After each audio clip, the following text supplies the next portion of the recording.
포천시의회가 손세화 의장의 불신임항을 가결하면서 지역과 정가가 술렁이고 있습니다. 포천시의회 사상 초유의 일인데요.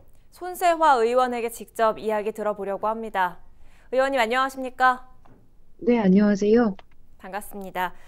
불신임 제한 사유가 무책임한 회피성 발언, 조직 내 무리 등 6가지가 나와 있는데 이 불신임한 발의 사유에 대해서 어떻게 보십니까?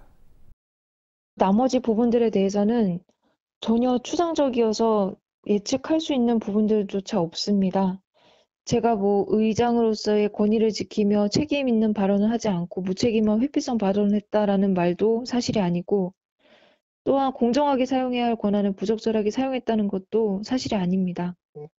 일단 지방자치법 제55조 1항에 따라 의장에 대한 불신임을 의결하려면 의장이 법령을 위반하거나 정당한 사유 없이 직무를 수행하지 아니할 경우에 하는데, 이번에 의결된 의장 불신임의 건은 구체적으로 어떤 법령을 위반했는지, 정당한 사유 없이 어떤 직무를 수행하지 않았는지에 대한 여부가 전혀 특정되어 있지 않은 채 일부 의원들의 자의적인 판단에 따른 주장만 대략적으로 기술되어 있습니다.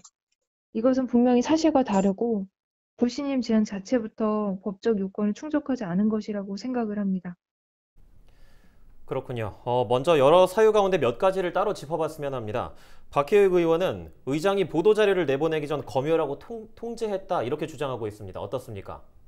제가 후반기 의장으로 선출되고 난 이후 의원님들의 보도자료 건수는 전반적으로 오히려 이전보다 더 늘었습니다. 의장에게 최종 결재권이 있다는 이유만으로 사전검열이라는 단어를 쓴다는 것 자체가 다분히 악의적이라고 생각을 합니다. 네. 또 시의회가 경남 등 기초지자체 6개 도시 벤치마킹 추진 중에 이런 일도 있다고 알려져 있는데 의회 사무과직원 얼굴 앞에서 공문서를 찢었다. 그러니까 이른바 이 갑질 논란에 대해서는 어떻게 해명하시겠습니까?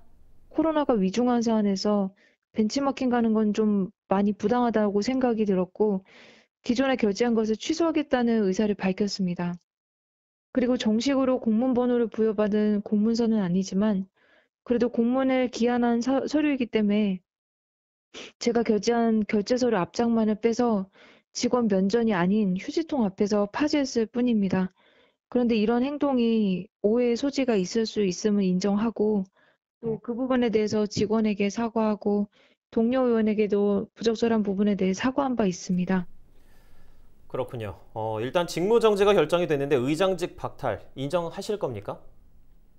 일단 의장 불신임 의결에 대한 효력정지 가처분 신청을 할 예정입니다. 그리고 본안 판단을 받고자 불신임 의결에 대한 무효확인 소송도 같이 청구할 예정입니다.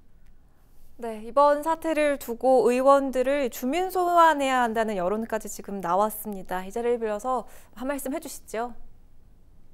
일단 민생을 챙기고 시민을 위해 봉사해야 될 의회에서 이런 볼썽사나운 모습이 연출된 것 자체에 대해서 이유 불문하고 시민 여러분께 큰 혼란과 심려를 끼쳐드려서 죄송하다는 말씀을 드립니다.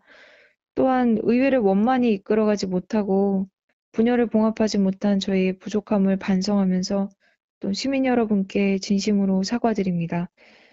의장 불신임은 시민들이 선출한 시의회를 대표하는 의장의 지위를 박탈하는 사안입니다. 그렇기에 그 어떤 사안보다 신중하고 또 엄중하게 다뤄져야 합니다.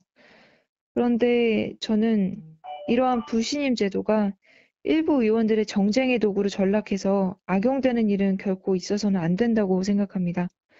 비록 저는 의장 직무를 정지당했지만 포천시의회 의원으로서 그리고 포천시민의 봉사자로서 제 의정활동에 변함없이 최선을 다하겠다는 말씀을 전하고 싶습니다.